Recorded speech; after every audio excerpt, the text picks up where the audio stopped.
Hi everybody, welcome to the second office hours mini lesson. We're going to be talking about APA citation and how to use a citation manager. Just a quick reminder, in this class you can use any citation style you'd like. However, I felt like if you're going to be around the psychology world for even a little while, it might be nice to know a little bit more about APA style citation. So let's take a look. We're going to be talking about how to find those full references if you're just clicking around on Google Scholar. And then if you want to get a little bit more organized and build a collection of different articles that are interesting, a citation manager might be really helpful for you. I find it very helpful in that I don't usually have to remember much about what do I actually need to put in those full references or how do I do those in-text citations. The citation manager really does most of that work for you. I'll show you the citation manager called Zotero, and then we'll talk about how do you cite sources if they have a variety of different numbers of authors, and how to cite if you're using a quotation. And then finally, just talking about the resource of the Purdue Online Writing Lab. They're very helpful regardless of what type of citation style you would like to use for your essays. So let's go ahead and dig in. So say I found an article that I really want to cite in my paper, in my essay. I want to use this one here called Implications of Research on Teacher Belief. I can see that it has quite a few citations. It's a little bit of an older article, but there's quite a few citations. So that means this one is probably one that I'm going to want to talk about. I'm going to want to understand if I want to understand something about teacher beliefs and be able to communicate with others that know something about teacher beliefs. So if I like this article, I'm going to go ahead and see if I can download it. Let's see, find it UVA libraries. Let's get that full text.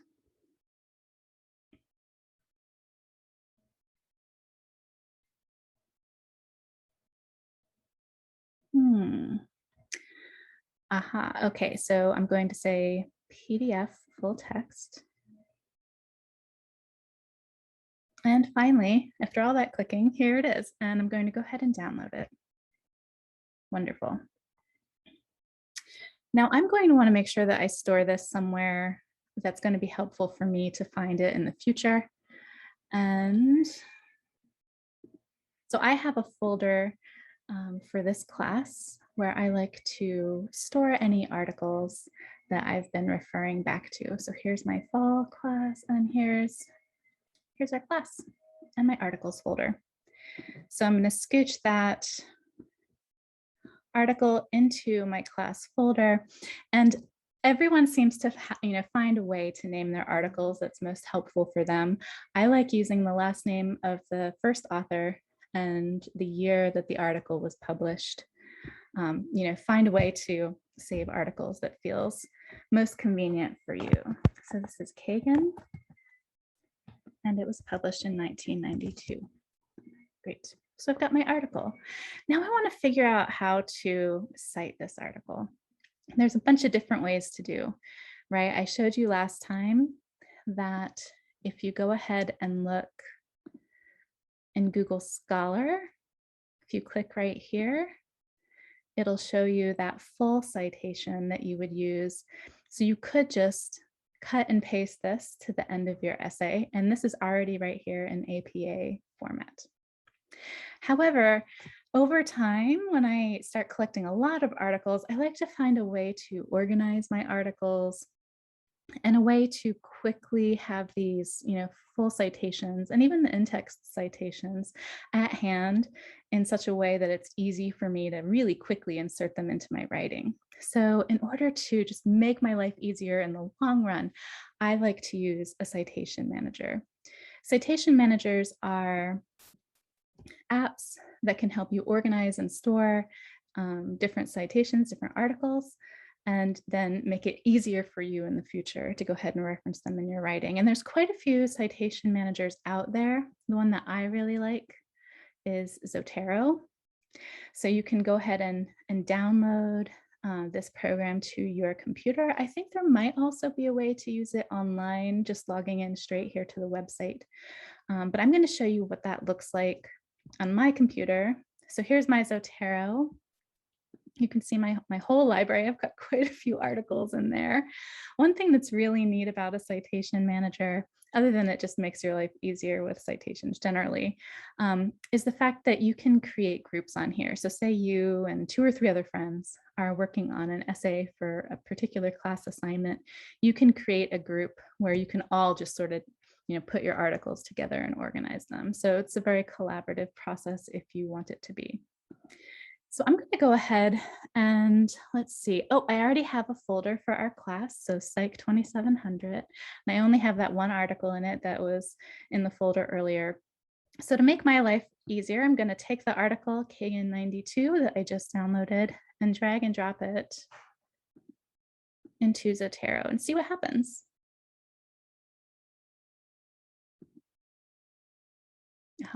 Okay.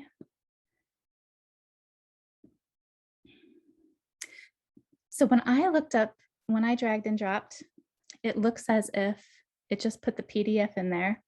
But over here, usually you'd see a whole bunch of information pop up. And it looks like for this one, the information did not pop up.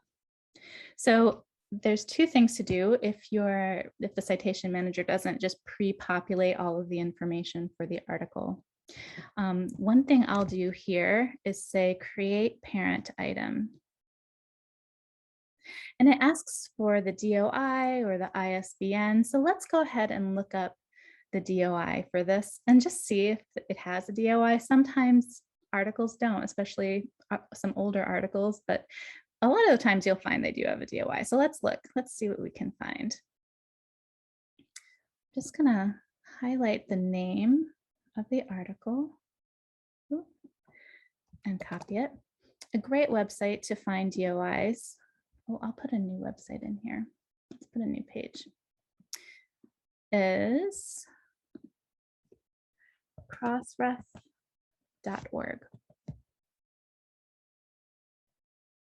So here you're going to be searching the site. Here you'll search metadata.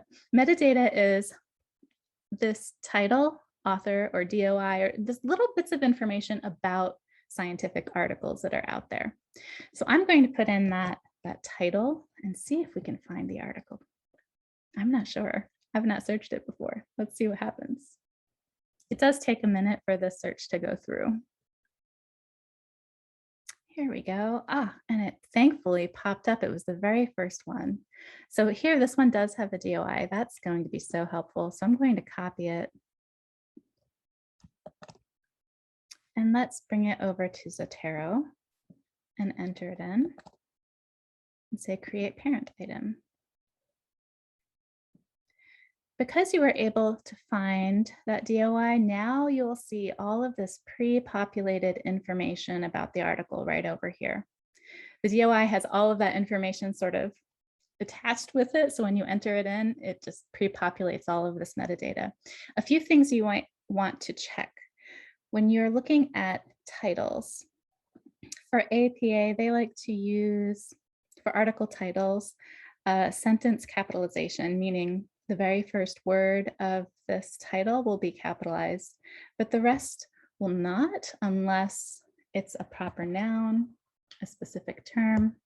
Also, if there's a colon, it would be the first word after that would be capitalized, but the rest would not.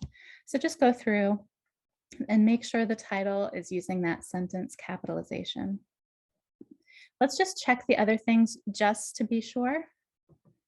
So let's see, I'll open the article.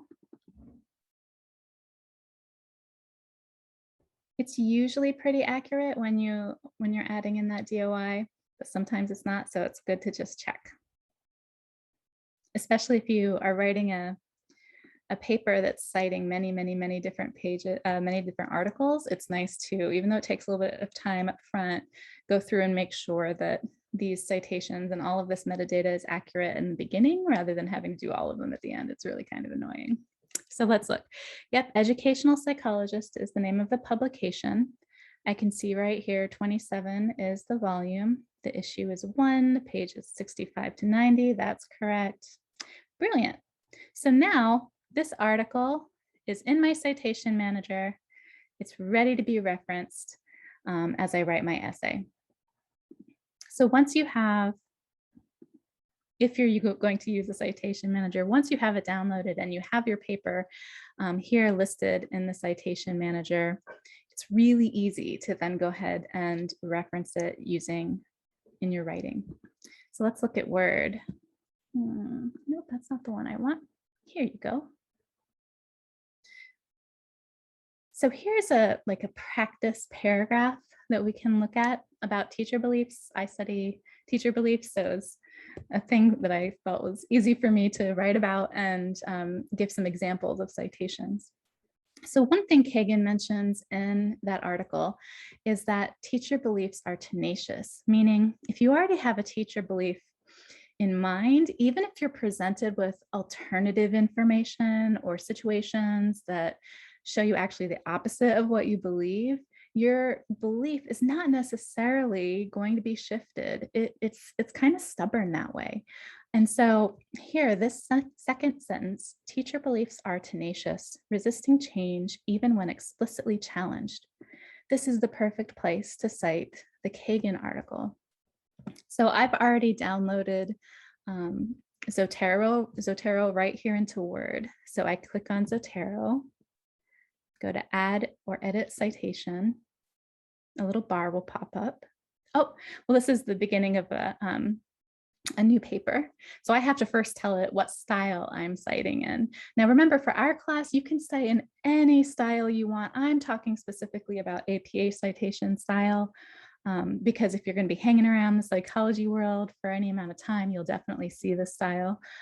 So today we're going to use the APA 7th edition style, but you can really use any of the other styles that are out there, whichever one feels more comfortable for you. So I'm choosing APA 7. And I'm going to press OK. And here's that bar. And I want that Kagan paper. So I search Kagan and voila, it pops up right here. I'm just going to click on it, press enter. And look, the in-text citation just pops right in, right there in the paragraph. Makes it kind of convenient. In this first sentence here, teacher beliefs are a dynamic system of conceptions about students and teaching, consciously or unconsciously held by individual teachers. This is a definition that I didn't just come up with on the, off the top of my head. So I want to go ahead and make sure I'm citing where I got this definition, or at least parts of this definition. So in this case, I'm using an article that has two authors. So here you can see with Kagan, she was just, one author. So it's just the author's last name and the year that it was published for your in-text citation. But what happens if you have two authors? So let's take a look at that. So I'm going to press that add citation again. This definition came from Fives and Buell. You can see it right here. So I'll click on that. And voila, it just pops right up. Fives, and then it uses the ampersand rather than the word and. Buell and the publication year. Great. So right here in this last sentence, for instance, Leparo et al. Found. Let's talk about this word, these terms et al., right? So in a case where you have 3 or more authors on a paper, you want to use this term et al. And mostly it's really a space saver, right? You don't want to be like typing in, 5 authors' names, 20 authors' names. No. Et al. is a very keen space saver for all of us. So if there's 3 or more authors, you're going to be using that term et al. And in this case, I'm referencing the name of the authors right here in the sentence, right? Up here in these first 2 sentences, I didn't say the names of the authors in the actual sentence itself, but here I am. So for instance, Leparo et al. Found, right? So in this case, when I'm putting in a citation, let's first find the article. There we go. Oh, no. There we go. Because I'm already saying the name in the actual text itself of my sentence, I don't need to list the name here. So I'll go ahead and just take that name out and only include the year of the publication. And you want to include it right there after the name rather than at the very end of the sentence. So another thing to note is that I'm including my citations right after the information that I found from that particular article, rather than waiting to include my in-text citations at the end of a paragraph. This makes it really more clear to the reader, I got this information that's in this sentence, or sometimes even in this section of this sentence from this source over here. So if you want to look it up and you want to learn more, this is where you should go. Right. So we've talked about one author, we've talked about 3 or more, we've talked about 2 authors. What if you want to quote someone? Now, as I've mentioned on a lot of essays, generally speaking, paraphrasing is much more widely used rather than quotation. Every once in a while, on the rare occasion, you want to go ahead and provide a quote. But for the most part, you want to paraphrase what you're seeing in articles, what their findings are, how did their study go, or if it was a literature review, what types of things did they discuss, and what was their point of view on those topics. So really be thoughtful about when you're going ahead and actually quoting someone. Oftentimes people are quoting like a sentence that tells us the results of a study. But oftentimes in those sentences, the researchers are using lingo and terms, vocabulary that maybe not everybody knows, right? Like I was reading a sentence today that was like a summary of findings, and it was talking about co-parenting, right? But the author of the essay did not define what is co-parenting. So in some cases, someone might read this quoted sentence, but not have a full understanding of what the author's actually talking about, because rather than paraphrasing and explaining the findings, the author of the essay was just quoting the findings sentence from another article without fully explaining it. So make sure you're taking time to paraphrase and explain. But if on the rare occasion you do feel like, oh, I absolutely must quote this author, right? Here's an example. So here, Jones, and as I showed you earlier, putting the publication date right there after the name. And then here's our quotation. Jones found students often had difficulty using APA style, close quote. Right there after the quote, they provide the page number so that if the reader wants to go back and see, that exact quote, and like maybe they want to, see, well, in what context did the writer say this, or, I want to learn more about this quotation. Now they know exactly where to find it in the article, right? So if you're going to be quoting someone, make sure you're also providing the page number right after the quote. If, for example, this quotation was at the end of the sentence, you'd put it at the end of the sentence there. You don't need to provide a page number if you're just paraphrasing. All right. So we've talked about different numbers of authors. We've talked about quoting. I've shown you how to do your in-text citation. So say I have this paragraph written right here on teacher beliefs, and I want to go ahead and include it in my essay. And I want the full citations that I would put at the end of my essay. If you're using Zotero or any other similar citation manager, this full reference at the end is super easy. All I have to do is press Add Bibliography. It takes a minute. It's got to do some processing, communicating back and forth to Zotero.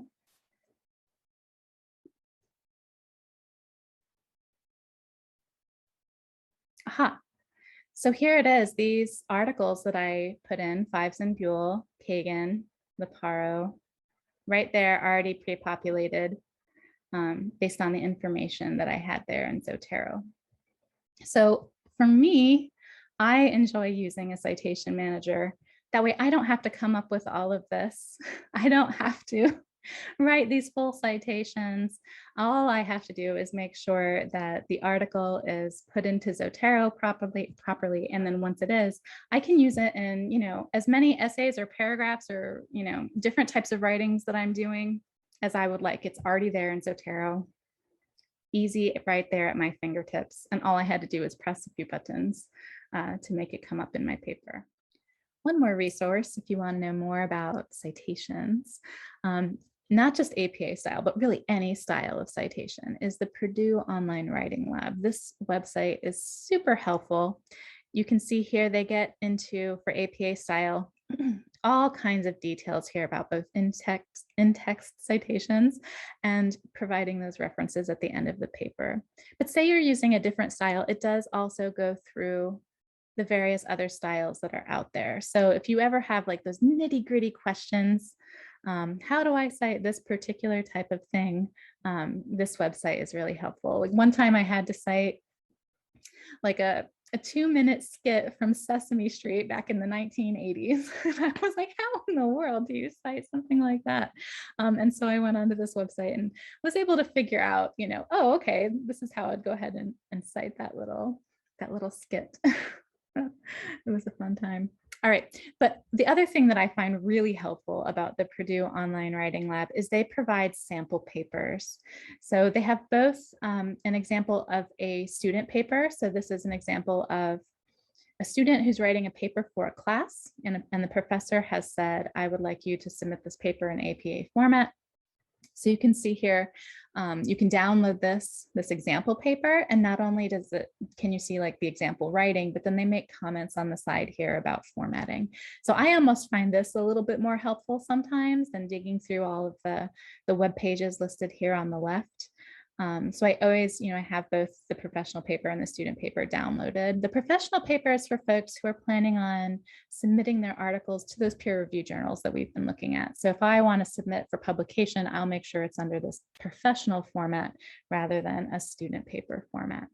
So take a look at these example papers, download them for your future reference. I find that they're really, really helpful.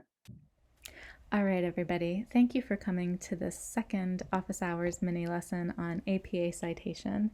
Next week, we'll be talking about an article that discusses some research that came out of the Bucharest Early Intervention Project. It's a project that looked at Romanian orphanages and what happened to children if they were adopted versus if they stayed in the orphanage throughout their childhood versus children who had never ever been in an orphanage before. So it'll be really interesting to see what this article has to say. And then we'll talk a little bit about, like, if you're going to use an article like this in your essays, how would you talk about it in your essays? So I hope you have a great week, and I'll see you again next week. Bye-bye.